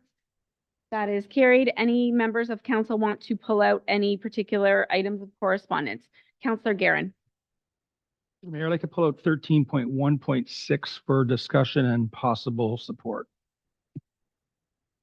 By Councillor Garin to pull that one to receive and support it with discussion. Supported by Deputy Mayor Shepley. Councillor Garin, if you want to discuss it. Thanks, through the mayor. Yeah, so we've talked in past council about municipalities, community feedback on speeding and how it's a challenge. And now you're seeing it's also a challenge across the board everywhere. So I'm just wondering if we could have a discussion about it and maybe possibly support, like to talk to Director Gerard about this ASC system, if that's a tool that if that Highway Act got amended, something that we could utilize, and pros and cons to it. To comment on the request to amend the Highway Traffic Act for use of automatic speed enforcement systems. I think it's not allowing them throughout the municipality, not just in community safety zones. So we've seen correspondence like this in the past, actually, very of similar nature, requesting that they be permitted outside of community safety zones. However, we do have a policy on community safety zones, and council does have that authority to set community safety zones under the Highway Traffic Act. We have had the discussion about ASC systems quite a bit, automated speed enforcement systems quite a bit as well, and it is something that is fairly expensive and somewhat controversial. However, if council want to look into those types of technologies, it's certainly something we could report back on.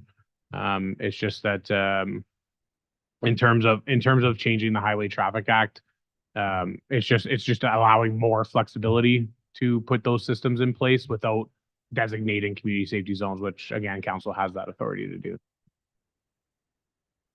I think it's a good thing. Even if we don't use it, other municipalities obviously want help using it, and one day we might.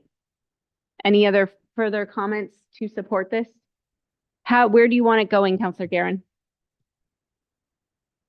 I would just like to support the letter and send off to everyone and everybody. Okay, well, the province, our MPPs. I sent I sent an email to all of council last week. Clerks from other municipalities are asking that we not send to everybody and everyone unless we really feel the need to do so. They're suggesting that maybe we send it to our local municipalities, the municipality that first made the correspondence, and then our any MPs or MPPs that as appropriate.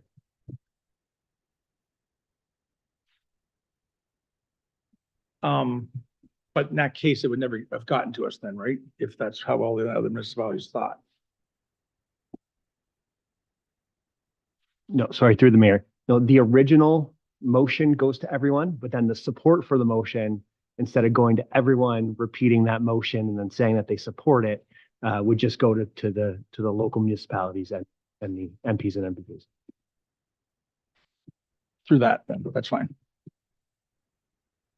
To all Windsor Essex MPPs? Is that okay? Okay. All in favor? And that is carried. Correspondence to be received and supported, committee meeting minutes. Needing a mover and a seconder that the committee meeting minutes be received, approved, adopted as circulated. We have the Finance Committee meeting minutes, the Business Improvement Committee meeting minutes, Essex Municipal Heritage, Arts, Culture, Santa's Village. Mover and a seconder to receive all those minutes, please. Deputy Mayor Shepley, Councilor McGuire Blaze. Any questions on any of those minutes? Councilor Meady. You and through you, Madam Mayor. More of a comment or just a little heads up to the rest of council. That in those minutes, you'll see at 7.6.2, the review of the Heritage Conservation Districts in Essex Center. We're coming up to a very big year here. We have 22 properties on our land registry that we're going to need to be reviewed designated over this year. So plan on hearing from us quite a bit.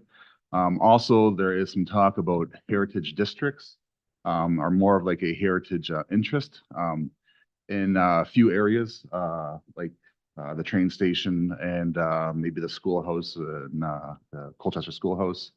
And we won't be looking to make these a hard district yet. What we're going to be talking about is calling it an area of concern, area of interest, and looking for some of the public feedback on those areas. So I just wanted to give you guys a heads up that this is going to be coming at you. They're going to be coming fast and furious, and we're looking forward to a fun year. Thanks. Good update. Nothing under financial, new business. We do have a new business item from Councilor McGuire Blaze. Thank you through the chair. So, now that the streetscape is, close to the end on Talbot, I won't call it a finish, but, we're there. The Essex BIA will be hosting, a Midnight Madness event on December the 14th. And a lot of the businesses, have made comments about how filthy the windows are. And I'm wondering if there's an appetite from council to use our contingency fund to wash the windows for our downtown businesses. We did receive a quote to do this. Sorry, I'm trying to pull it up. The quote came in at $4,957.88 to do the main floor, so the commercial spaces on Talbot Street within the construction zone. So do I have to put a motion on the table?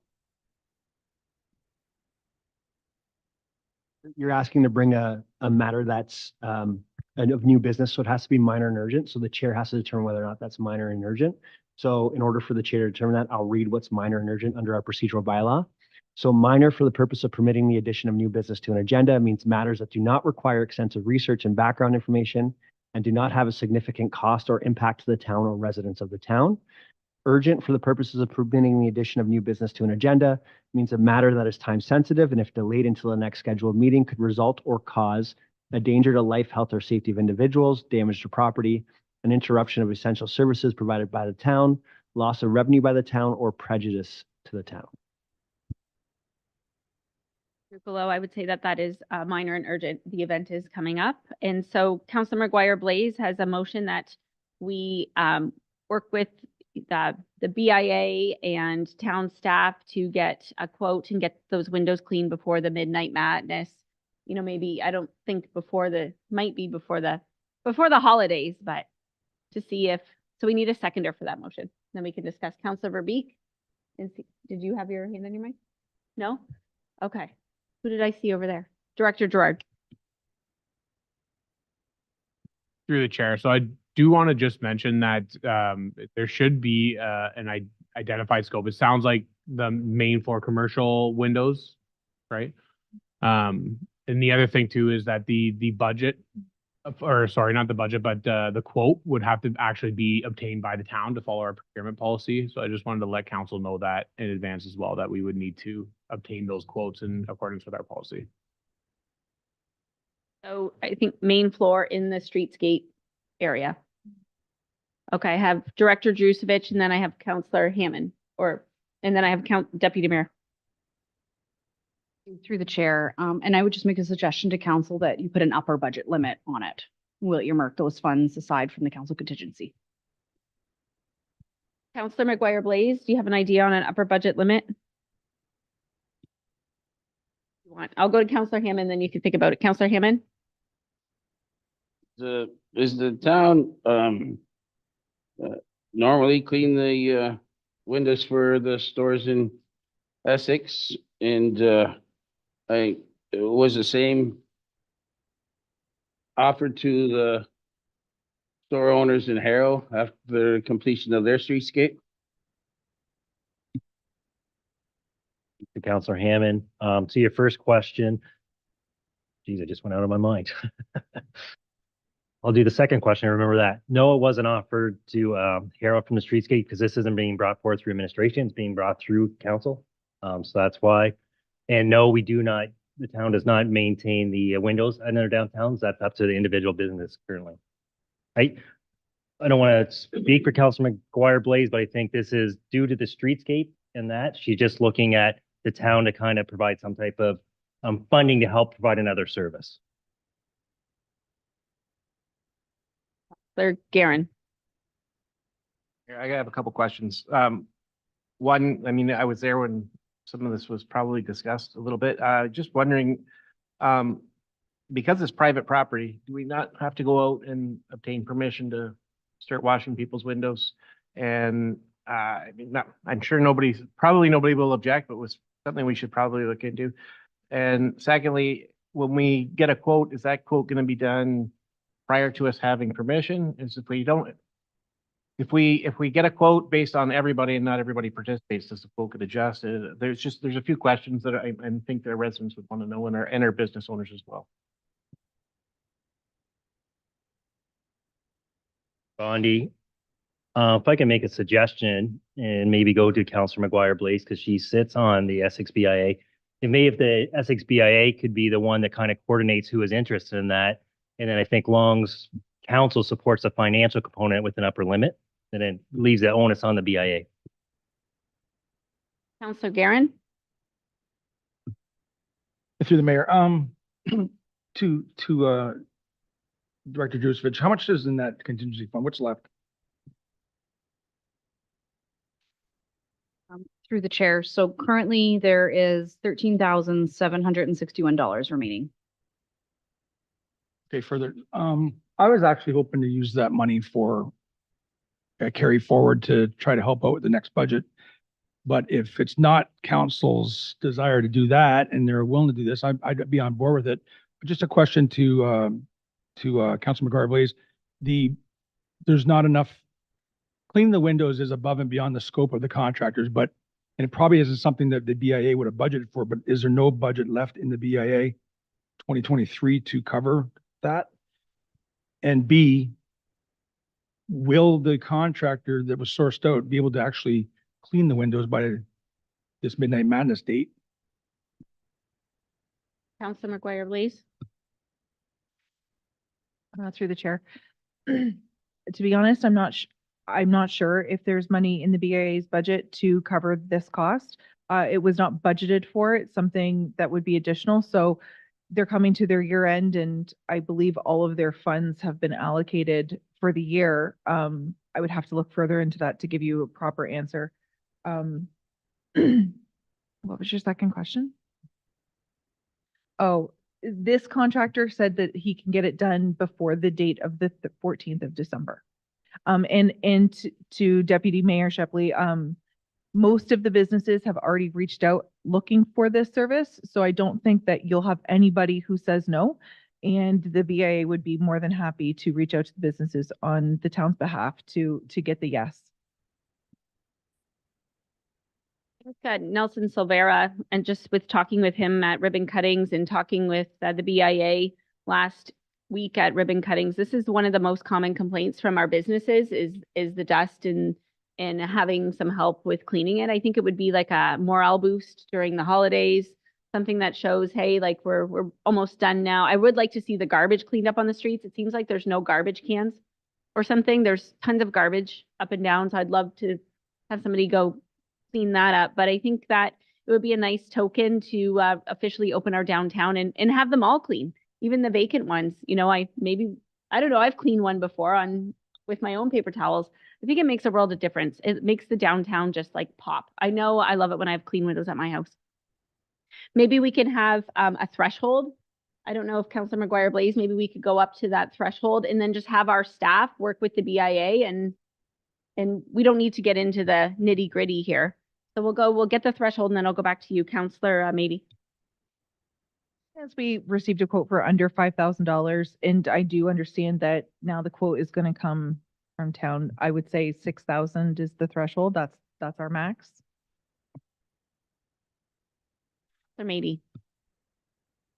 Madam Mayor, this Midnight Madness, is it like a nighttime event that's going to be happening in downtown Essex? It starts during the day, but it does go to 8 o'clock. So one of the reasons for wanting to have them done, I understand it's a nighttime thing, you can't see the dirt, but a lot of the businesses have displays in their windows. So even seeing the displays in some of the businesses, if you walk down, it's pretty dirty. So just to help see the displays would be nice.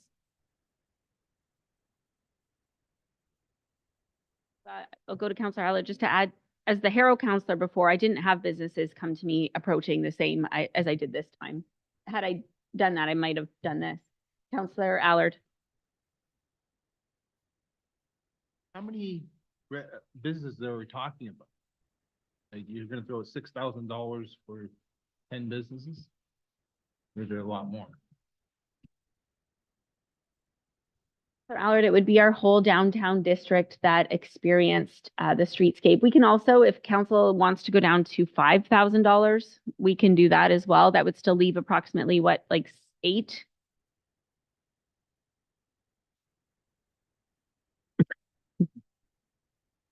I don't know. Director Gerard. I just want to ensure that there's fairness and equity here. So if the limit is $5,000 and $5,000 will not achieve clean windows for everyone that wants them, what do we do at this point, right? Are we going to come back to council and ask for more money? You know what I mean? Like, we may need a considerable budget to allow us to clean all of these windows, right? I'm going to go to Councilor Verbeek and then Councilor McGuire Blaze. I support the motion and I support Councilor McGuire Blaze's original request for $6,000. I think it's important. I understand the Moonlight Madness does take place after dark, but a lot of our businesses in the downtown core are known for their beautiful window displays, and they're pretty hard to see, right?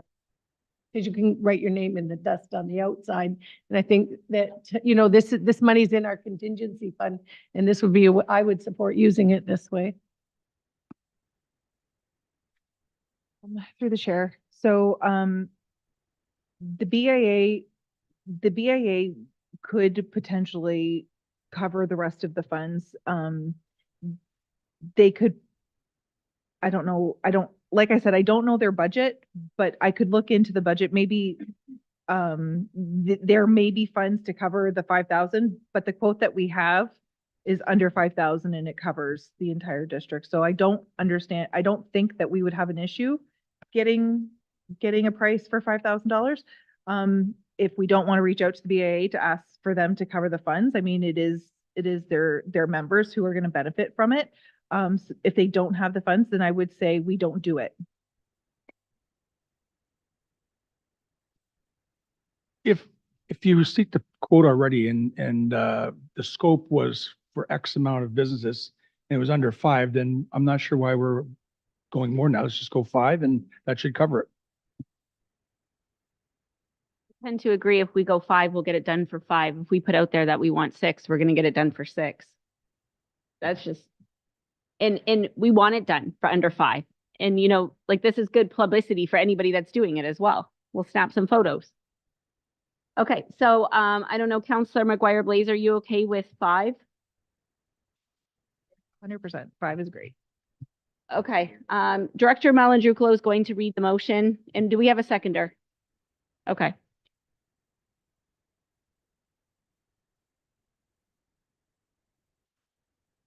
Bondi.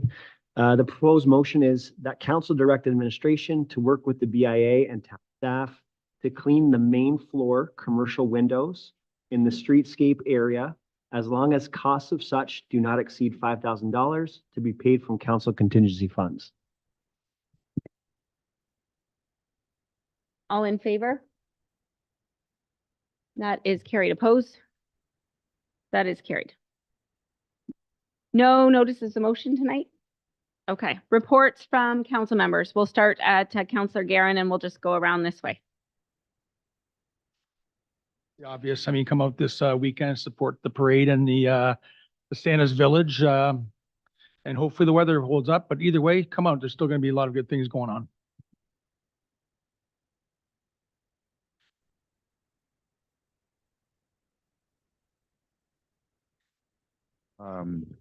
Just to echo Councillor Guerin, yeah, it's the holidays. Come on out, shop. We're gonna have a couple great parades. We have some Santa stroll by. We have a lot of awesome things happening in our community over the next few weeks until Christmas. So I'd like to see you guys out there. For me, it's, I want to remind everybody again to come out for Santa's Village Parade this weekend. I'm not going to be here, so I want to take this opportunity to wish all of you in person a Merry Christmas and a Happy New Year, because I won't see you again in person till the New Year. That's for staff and all of my council mates. So thank you, everybody. It's been a great year and looking forward to meeting you at the next meeting.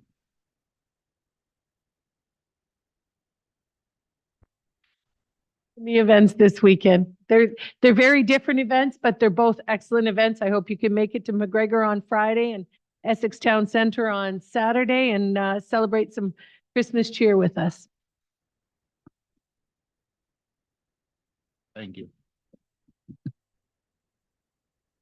So just to echo everybody, the Santa's Village starts Saturday at 2 with the Santa's Parade in Essex down Main Street starting at 6:30.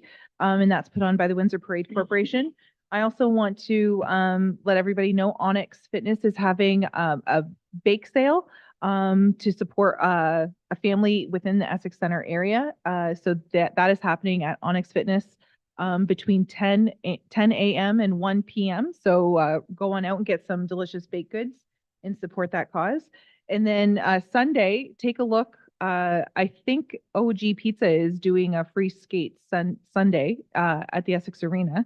So that'll be fun and something that everybody can do. So take advantage of all the free things happening this weekend. Wanted to give a little public service announcement. Do not buy anything off Facebook Marketplace and give e-transfers to people without grabbing your stuff. There's lots of scams going on today. One was just right in Harrow and they said, go pick it up at this address. And they were giving a totally fake address where they didn't live there. So use our Project Safe Trade at our OPP offices and don't give away money to people, to strangers. Bylaw 2288 being a bylaw to confirm the proceedings of the November 20th council meeting. Be read a third and finally passed on December 4th. Councillor Verbeek. Deputy Mayor Shepley, all in favor? And that is carried. Bylaws requiring a first, second, and third and final reading. Bylaw 2289. That bylaw 2289 be read a first, second, third time and finally passed on December 4th. And this is a bylaw for borrowing a debenture. Deputy Mayor Shepley, supported by Councillor Verbeek, all in favor. And that is carried. Bylaw 2290 being a bylaw to confirm the proceedings of the December 4th regular council meeting of the Corporation of the Town of Essex, needing a mover and a seconder. And this is be read a first, second, and provisionally adopted today. Moved by Councillor Allard, supported by Councillor Guerin, all in favor. And need a motion to adjourn. And please watch us for our budget meetings all day, Wednesday, December 13th. Deputy Mayor Shepley, Councillor Verbeek, all in favor. That is carried. Thank you for joining us here tonight.